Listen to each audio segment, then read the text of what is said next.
Hi, welcome to This Week Astrology for the week of May 8th through May 14th. We're going to talk all about this week and how you can make the most of it.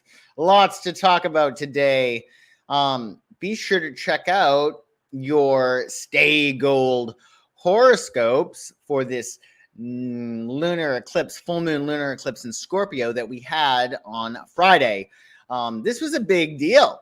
It wasn't a total lunar eclipse, but still, you may be feeling it, especially if you have anything in your chart around 14 degrees of the fixed sign, Scorpio, Taurus, Leo, Aquarius.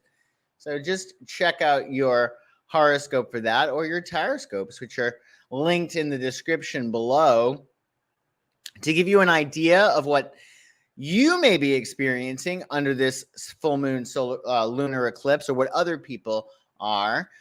We'll talk about it. Good morning, Shinn. Nice to see you. So the full moon lunar eclipse that we had Friday, Saturday, it may stir up triggering emotions, or it might catalyze strong emotions. Scorpios are very, very much aware of their carnal impulses. They're much more aware of what they want, much more than most of us are. And when we have an eclipse in Scorpio, it is going to trigger us most likely, especially if you, again, have anything in your chart around 14 degrees of the fixed signs. Good morning, Pam. Nice to see you. So it may catalyze strong emotions. Now, what's going on here when we have an eclipse like this, or we have a Scorpio transit? It's catalyzing old stories, old paradigms. Those are being activated. So we're sometimes not mad at what we think we're mad at. So say you are hoping that the gift that you sent someone arrives to them on time, and you're really, really worried about it, and you're really, really concerned about it, and you're obsessing on it, and you're getting a little bit crazy about it.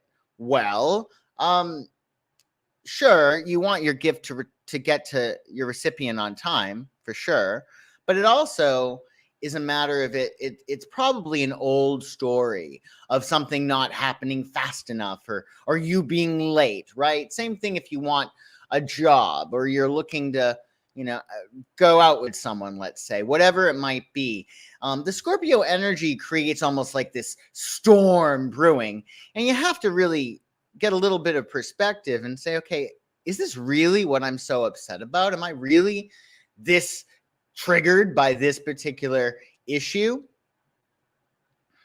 So what winds up happening is when you get triggered and you get hyper emotional and a little crazy about something, it gives us an opportunity to tell a new story. So you can essentially say, okay, well, obviously I want this to happen, right? Okay, but am I going a little bit nutso due to something else? Am I returning to the scene of the crime? Is this some old trauma that is being activated? Because most likely, if you're acting crazy and you're being a lunatic about something, or you're being hyper emotional, chances are it's an old story. It's not only about what it is that you want. So it's an opportunity for us to create a new story, right? But in order to create a new story, you have to go through a death. And that's why Scorpio pertains to death. When we talk about death, we're talking about a metaphorical death, and it's a death in consciousness. So even when somebody dies, when they die and they leave this earth plane, you're seeing the world in a completely different way because they're no longer in your world. So it's like a death of consciousness. But the same thing if you're looking for peace, right? Say you want peace. Well, you have to let the part of you that is addicted to chaos die. You have to sort of retrain your subconscious and tell yourself that, okay, nothing serious is going on here. You have to be ready for whatever it is that you're saying that you want. So what the Scorpio energy is going to do, or may do, it may catalyze old emotions, and you're going to allow yourself to be like, okay, well, yeah, I'm upset about this, but it actually is stirring up old stuff. I need to change my perspective and create a new story. So that is not always easy. So even if you're moving, let's say, from a dungeon to a palace, right? Even though obviously it's better to move into a palace, you may become accustomed to the dungeon. Just like if you're looking to move into a better state like love or peace or prosperity, you may be very much addicted and used to the homeostasis of that previous state, which is not advantageous to you. So you have to go through this metaphorical death in order to be ready for the peace, ready for the love, ready for the prosperity. Make sense? So some advice is to relax. You want to just do what you can to relax. Do your best to create the vibrational atmosphere aligned with the attainment of that which is sought as important. So, for instance, say you're looking for this new job, right? And you went on the interview, you've gone on a few different interviews for this new job. And there's this storm brewing inside of you because you really, really want this job. And you're really angry they haven't gotten back to you yet. Well, you're not aligning with having the job. Like, there's a storm brewing inside of you regarding the job. So that's the energy that you're putting out there in regard to this job. You want to create the vibrational atmosphere conducive to receiving that email or receiving that call. We want you on our team, right? Same thing in terms of love. If you're waiting for this dipshit to call you back, right? And there's this storm brewing inside of you, you're not creating the vibrational atmosphere to allow the dipshit to contact you back, right? You want to create, for instance, with the dipshit, you want to allow yourself to create perhaps a romantic atmosphere around you, an easy atmosphere around you, a free-flowing aspect around you. And then the dipshit may call you back, or you'll get the job, whatever it is that you want. So this Scorpio lunar eclipse, it may have been triggering for you. So realize that it's just stirring up old stuff. It gives you an opportunity to create a new story. And with that new story, you have to adjust yourself and get acclimated to the new emotions you would experience, because we feed off of our emotions. That's what emotion is, energy and motion. So a lot of us, we might, without realizing it, be addicted to negative emotions. We might be addicted to crisis, or we might be addicted to chaos, or on some level, we might be addicted to the feelings of anger, of not getting what it is that we want. So just keep that in mind for this eclipse if you were having a rough time, and check out your horoscope, because that might help as well. Yeah, might help as well. It's been triggering, you're right. Well, that's a good form of a trigger, mostly editing and putting it up on Substack. Very nice, Sin. That's really, really cool. Good afternoon, Casmar. Nice to see you. Oh, your morning so far? Sorry to hear that. It's okay. Let's see. So yeah, we have a lot going on today. Hello, Kelsey. Nice to see you. So yeah, we have quite the week, and Mercury's going direct. It's Stevie Wonder's birthday, and we're gonna have a great week. So let's talk all about this week and how you can make the most of it. It is Iris Day, so grab yourself an iris. Irises? Is that the correct English for the plural of iris?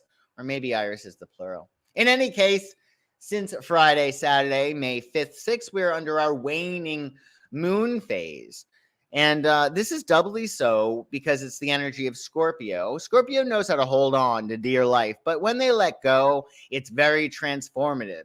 So that's what we want to do over the next about 2 weeks, right? We want to release, we want to let go, we want to move on from toxic feelings and situations into more harmonious ones.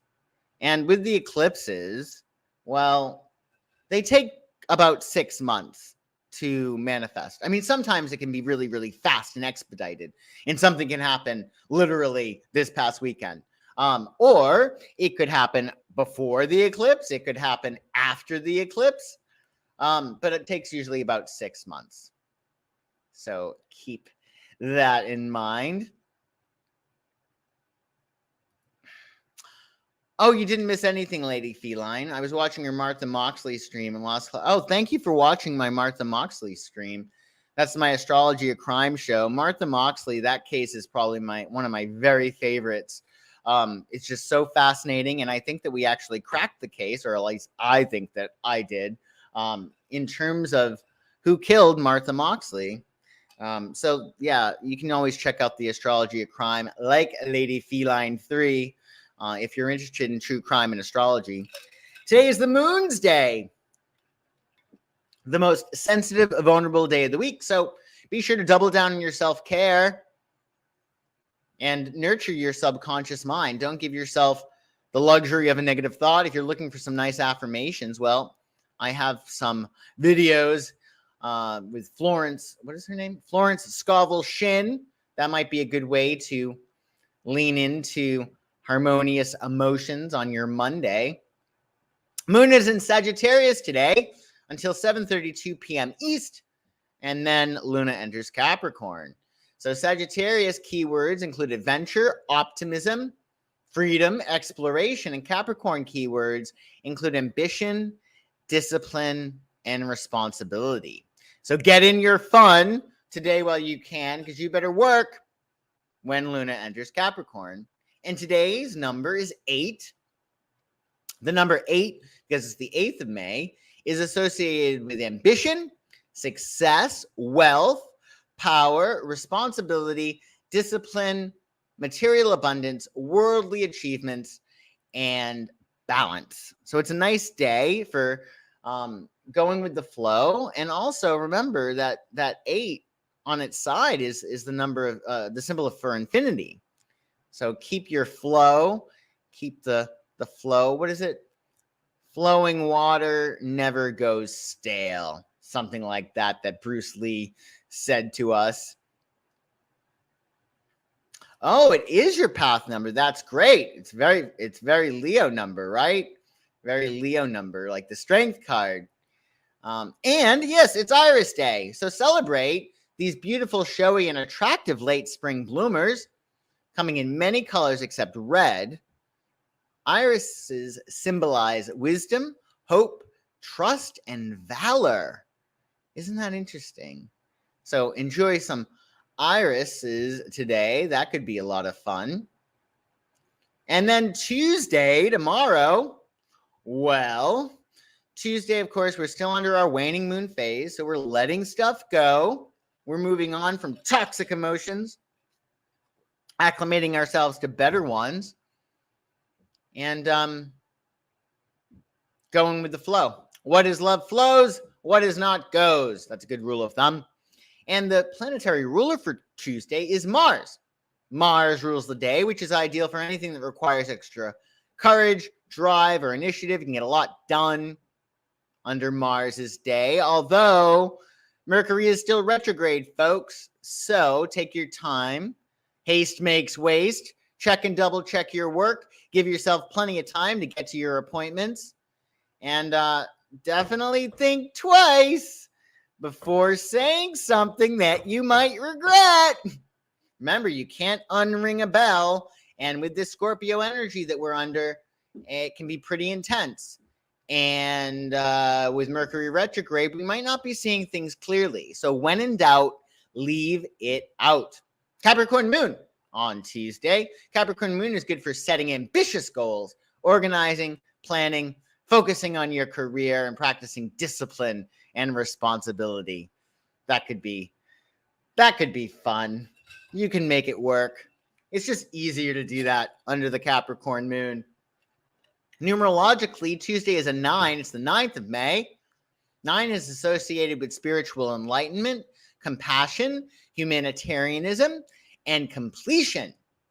It symbolizes the end of a cycle and new beginnings. And for aspects tomorrow, the Sun in Taurus is going to conjunct Uranus in Taurus. This is a big deal. Sun conjunct Uranus. So it's a day to embrace change, to pursue innovative ventures, and to prioritize self-care and relaxation. With a Uranian transit like this, we can be a little bit keyed up. And again, that energy of Taurus is clashing with the energy of the lunar eclipse in Scorpio, because Scorpio is the opposite of Taurus. So there's a strong energy here, but it could really incite change, which is nice, right? Because change is stability. Ram Dass actually had Sun conjunct Uranus in his chart. However, he was an Aries. And that's where his placements were. Sun conjunct Uranus and Aries. And I wanted to give us some Ram Dass quotes to inspire you this week. I'd love to hear what you think, but here's some quotes from Ram Dass. I'm not interested in being a lover. I'm interested in only being love. That's pretty cool. If you're just the vibration of love, then only love can come to you, right? And all energy at its basis is love. So when you are being love, you're being authentic, and you're also tapping into all of the power of the universe and miracles, because all miracles are based on love. Ram Dass did a lot of psychedelics, which probably helped him to come to these realizations. Another quote from Ram Dass: we're all just walking each other home. Aw, isn't that sweet? That's nice. I like that. That makes a lot of sense too. He also said, the game is not about becoming somebody, it's about becoming nobody. Which sort of harkens to, I think, Joe Dispenza, one of his books. So this is an Aries. Ram Dass was an Aries, and they're all about their identity. And here he is saying that the game is not about becoming somebody, it's about becoming nobody. So this sort of reminds me of the Fool card, which is card 0 in the tarot. And the Fool card, one of the things that you can say when you're getting the Fool is, I am nothing. If you say you're nothing, well, there's sort of like this empowerment, ironically, because you're not an employee, you're not a brother, you're not a sister, you're not a father, you're just nothing, right? And it frees you up to be everything, right? Likewise, you could even say to yourself, I am everything. And that is empowering too, because then you're not confined to one specific role, right? So I like that a lot. The game is not about becoming somebody, it's about becoming nobody. There's a lot of relief in that, right? He also said, the most exquisite paradox, as soon as you give it all up, you can have it all. And this is so true, right? It's like when you really, really want something, it has a tendency to elude us. And then you just sort of like, you know what? I don't care anymore. And then boom, usually it comes in, right? Because I think what winds up happening is we get what we focus on, right? There's no other main rule when it comes to law of attraction. We get what we concentrate on, right? So when we're wanting something, oftentimes unbeknownst to us, we're focusing on not having it. Like, I want the phone call, or I want the phone call, or I want the job, or I want whatever. And there's a focus on it, but really what you're focusing on, because you're not feeling great about it, is the not having of the phone call, or the piece of mail that you were supposed to get, or the job, etc. So when you give it up and you're sort of like, you know what? I don't care. I'm done. Then it comes in. So keep that in mind. Most exquisite paradox. As soon as you give it all up, you can have it all. And yeah, that's the only quotes I have from Ram Dass today, but that's good food for thought. And on Wednesday, the 10th of May, well, we're under our waning moon cycle still, of course. So letting go of old feelings that don't feel good. Mercury rules your day on Wednesday. Mercury is the planet of communication. So when Mercury rules the day, there might be extra communications you weren't expecting. So it might be good to pad your schedule with some extra wiggle room, because you never know what might come up under Mercury's day, especially with Mercury retrograde. You got a Capricorn moon on Wednesday until 10:05 p.m. East, then Aquarius. Capricorn moon is good for practical pursuits, and Aquarius moon is good for innovation, community, unconventional approaches. So essentially, under the Capricorn moon, you want to abide by your rules. You want to give yourself rules, which is a great skill to get. Giving yourself rules. I'm not doing this. I committed to this. I'm going to do this instead. And then Aquarius comes, and it's about breaking the rules. But you got to know the rules in order to break them successfully. So keep that in mind. And it's a 10. So 10 numerologically represents leadership, independence, confidence, creativity, and new beginnings. It's the potential for manifestation and accomplishment. So 10's a nice big day number for sure. And it's Happy Receptionist Day. It's Receptionist Day on Wednesday, not to be confused with Administrative Professionals Day, which I believe we had last week. So Receptionist Day is celebrated annually on the second Wednesday of May. And this day honors the important role of receptionists in the workplace. So wish them a happy Receptionist Day if you have any appointments on Wednesday. And keep in mind, yes, you celebrated them last week. That was Administrative Professionals Day, but this is specifically Receptionist Day. And because I had the same question, I did a little bit of research, and I wanted to find out what exactly is a receptionist. And I found out a receptionist is a person who greets and assists visitors, answers and directs phone calls, schedules appointments, and provides general administrative support to an organization or individual. They are often the first point of contact for clients or customers and play a crucial role in creating a positive impression for the business. So, that's how Receptionist Day differs from Administrative Assistants Day. So be sure to be nice to any receptionists you see this week. They might really like that. And then on Thursday, the 11th, of course, we're still under our waning moon cycle. So we're letting toxic stuff go in favor for happy, feel-good emotions. Jupiter rules Thursday, the planet of luck and abundance.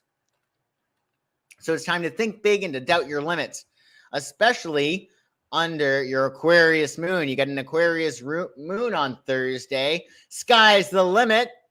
Aquarius keywords include individuality, innovation, eccentricity, community, humanitarianism, freedom, progress, originality, independence, and intellectualism. So you got a nice Aquarius moon at the end of this week, which should be freedom-loving and enjoyable. You can just let your hair down, kick your feet up, come the end of this week. For sure. And it's an 11 on Thursday, which symbolizes spiritual awakening, intuition, illumination, sensitivity, and creativity. And 11, of course, it's a master number because it's the same single digit twice in a row. It's also a gateway to higher consciousness and enlightenment. So that's a big deal, right? You got Jupiter's day, you got an Aquarius moon that's going to connect you also to higher planes of awareness, and it's an 11, so definitely a nice day. You like the number 11, Casmar? So do I. Lucky number 11. And it's Dali's birthday. Salvador Dali was known for his precise draftsmanship, striking and bizarre images, and eccentric behavior that at times overshadowed his appearance, his achievements, rather. Yeah, I didn't know that about Dali. apparently he had a fascination with surrealism, and he had a very flamboyant public persona. And he used to promote himself by doing these unusual stunts, like arriving at events in bizarre costumes or riding on a donkey, which we should really run Dolly's chart, because that's not very Taurus. It's not very Taurus at all. However, he was quite the artist. Quite the artist. He certainly was. But he was kind of wild as well. So enjoy some Dolly on your Thursday. Also on Thursday, if you are around, we'll be doing another episode of Astrology of Crime, of course. This episode of the Astrology of Crime is sort of, well, we're going to be doing an update on the Menendez case, because we had a new show that aired on the Peacock channel last week. I finally got to see it. So because of this 3-part Peacock docuseries, Menendez and Menudo, Boys Betrayed, former Menudo member Roy Rosello details the sexual abuse he suffered at the hands of the band's manager, allegedly, that he suffered at the hands of the manager, Edgardo Diaz. But then Rosello describes an incident of sexual abuse allegedly at the hands of Jose Menendez, who was the president of RCA Records when the label signed the band. So that Jose is the Menendez father, the father of the boys. So essentially, this is a big long shot. They're essentially saying that, okay, well, because Jose Menendez sexually abused one of the Menendez boys, that this may be able to get the Menendez brothers off, which I don't think that makes any sense whatsoever. What?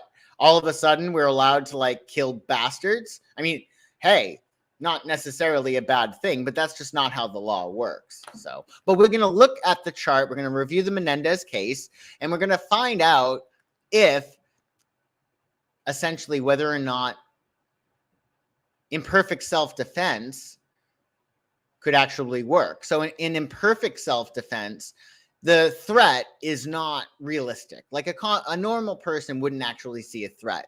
But in perfect self-defense, if you really are believe that there's a danger that is coming toward you, you really, really believe that, then you can claim imperfect self-defense, which will bring your first-degree murder charge down to manslaughter. So we're going to look at the chart, again, the crime chart of the Menendez case, maybe even the Menendez brothers, to see what was going on. And maybe we'll determine whether or not they were acting in imperfect self-defense, or if that would be a reliable defense for them, and to see whether or not they're telling the truth. They're telling the truth. That would be interesting. So check that out. That, I don't know if that's in the link below. It's not in the link below yet, but that'll be this Thursday. So enjoy that when that airs.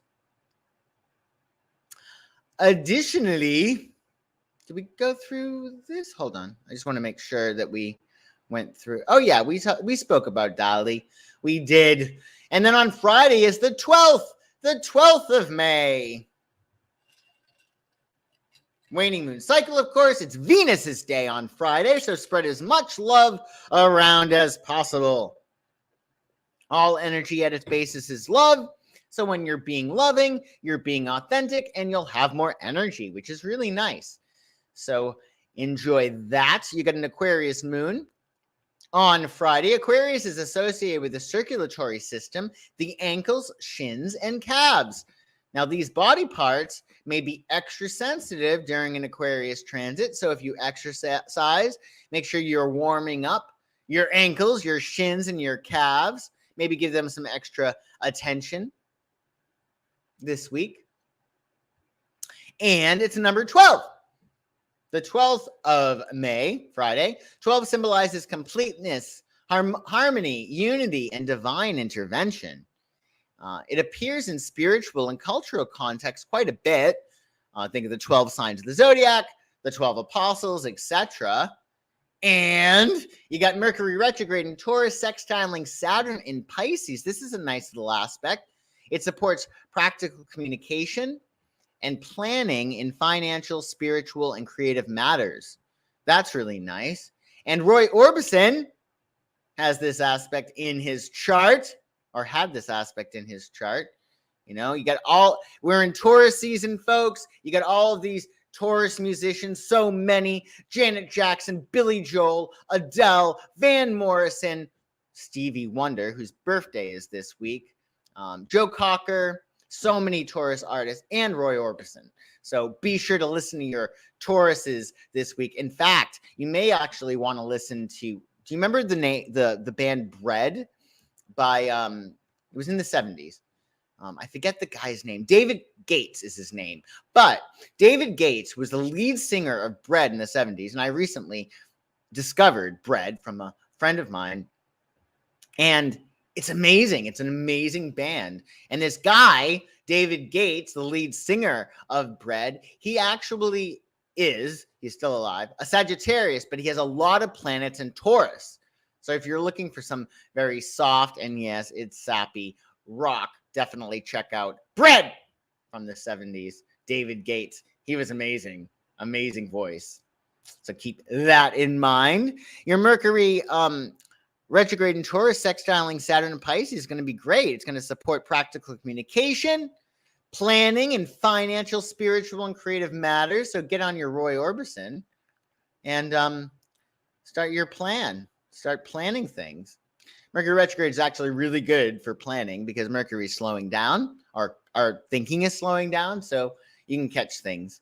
Also, Mercury retrograde is great for research. So get your research in this week while you can. And then on Saturday, the 13th, well, waning moon, of course, and Saturn rules the day. Hey, Sonia, do you like Bread? Yeah, isn't Bread good? I just recently discovered it. It's really great. So Saturn rules the day on Saturday, of course, the planet of discipline, restriction, and responsibility. So have your ducks in a row by Saturday. You may want to get them in a row earlier in the week because the moon will be in Aquarius, entering Pisces really, really, really early. So you're going to wake up on Saturday with the moon in Pisces because the moon will be entering Pisces from Aquarius at 12:38 a.m. East. And you don't necessarily want to get your ducks in a row when the moon is in Pisces. You want to indulge. Pisces is very indulgent. It's very artistic and imaginative and musical. It's not really good for hard work. However, Pisces do lose themselves in their work, whereas Virgo, the opposite sign, finds themselves in their work. So you could do that, but I would suggest you get your ducks in a row earlier in the week when the moon enters Capricorn, which will be later on today, Monday. Both of your parents are Tauruses, R.I.P. Dad, and they both had a musical talent. See? And Roy Orbison is one of your favorites? Yeah, he's great. He's really, I'm very fortunate. If I ever do karaoke, you can always go to Roy Orbison. Not too difficult to sing at all. Additionally, on Saturday, your moon will be in Aquarius, and then you're going to be entering Pisces, as we said, 12:38 a.m. Pisces keywords include fluidity, which can be a good or a bad thing, right? They can be very fluid, very changeable. Intuition, creativity, spirituality, empathy, compassion, and dreaminess. Very dreamy. So enjoy your Saturday. Definitely allow yourself to indulge and get cast away, escape in a healthy way. And 13, of course, symbolizes transformation, regeneration, and cycles of growth and decay. A complex number, 13, signifies changes that lead to stability. So remember, change is stability. That's the only thing that actually is constant is change. Nature knows this, but we can be a little bit stuck in our ways, right? Especially under Taurus time, right? So keep that in mind. There's definitely a lot of this metamorphosis energy, this letting go energy. And that really is going to help us to get to where we want to go, letting go of it. Aspect-wise, on Saturday, Venus in Cancer is going to make a harmonious trine to Saturn in Pisces. This is going to support meaningful emotional connections, long-term partnerships, and practical expressions of love. So you have a wonderful day on Saturday. Plus, it's Stevie Wonder's birthday. So, I mean, how could it not be wonderful? Put on your Stevie Wonder and make the best use of Venus trine Saturn with meaningful emotional connections or long-term commitments or practical expressions of love. Stevie will help you with that. And he has, Roy has such a great voice. Yes, definitely. No Stevie Wonder, but both of them are Tauruses for sure. And then on Sunday, well, happy Mother's Day to you mothers out there.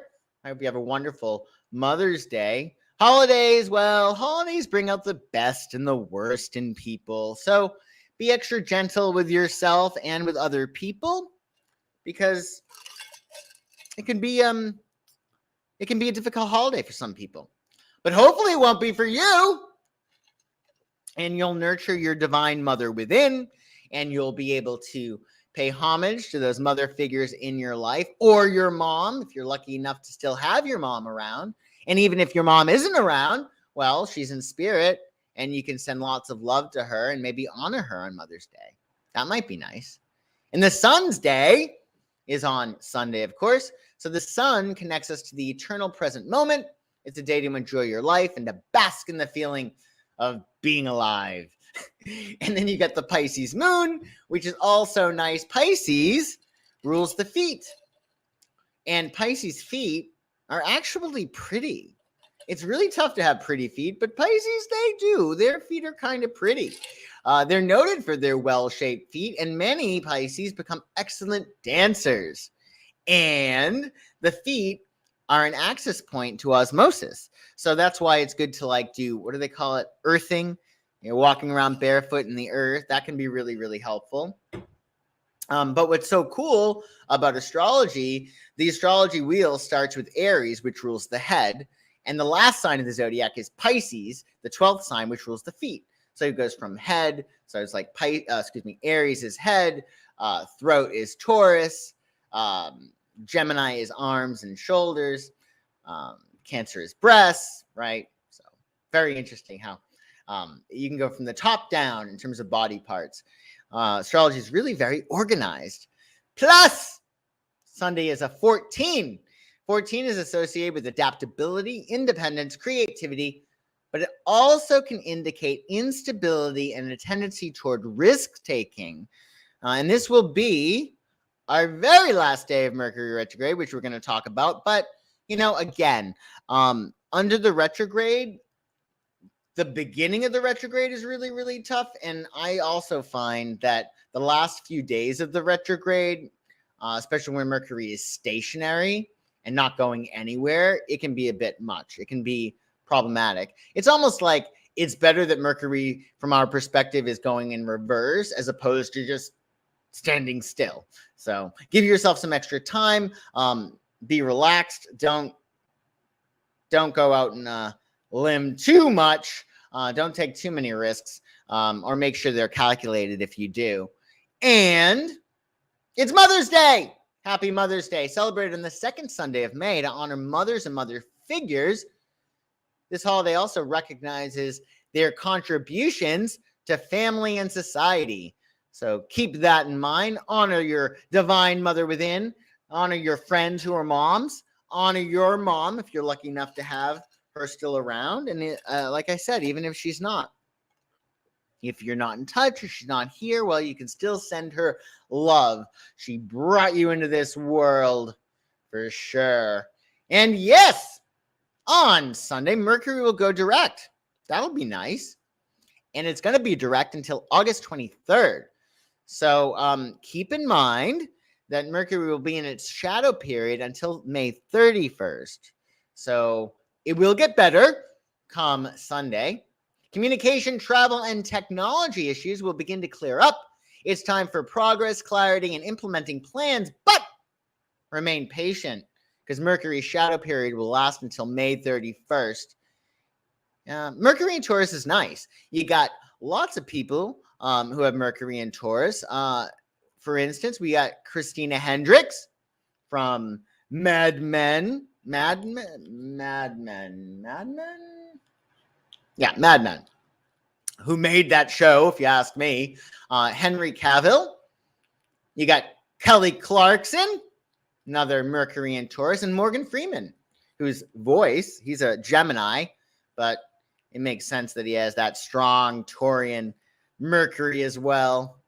Definitely helps stabilize their voices, all of these people. So keep that in mind. The retrograde has been interesting. I agree. I'm excited for it to be over and get stuff done without so many hiccups. Yeah, seriously. Well, it's almost like,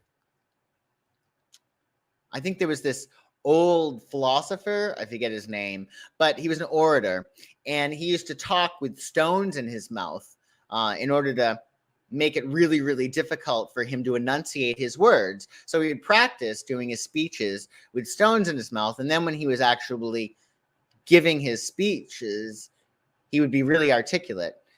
You don't have to put stones in your mouth, but you could put crackers in your mouth. That's what I was taught to do when I was a little kid. Put crackers in my mouth and then give the speech, and then you rinse out your mouth and you're a lot more articulate because you had to work really hard. So yeah, it's sort of like that with the retrograde. If you can show up and be organized and be really clear under the Mercury retrograde, well, then when Mercury is direct, it's going to be even easier for you. So keep that in mind. Oh, you'll make it. You'll make it. It's going to get better as time goes on past that Sunday. So we'll talk about that next week and any hiccups. But yes, thank you so much for joining me today for This Week Astrology. I do appreciate it. And if you're catching this on the replay, well, I appreciate you watching that too. Please like this video, subscribe to my channel, and if you're interested in sharing it, well, hey, I'm game for that. Share, share, share. And be sure to check out your Scorpio full moon lunar eclipse horoscopes about how we can stay gold. The link to that is in the description below. And of course, if you're looking for a reading to find out how you can make the most of these energies and to find out what's going on in your chart and what's in your cards, psychicsun.com. The link to that is in the description below too. So enjoy your week, everyone. Make it count. Make it really good. Remember, what is love flows, and what is not goes. And I shall see you soon.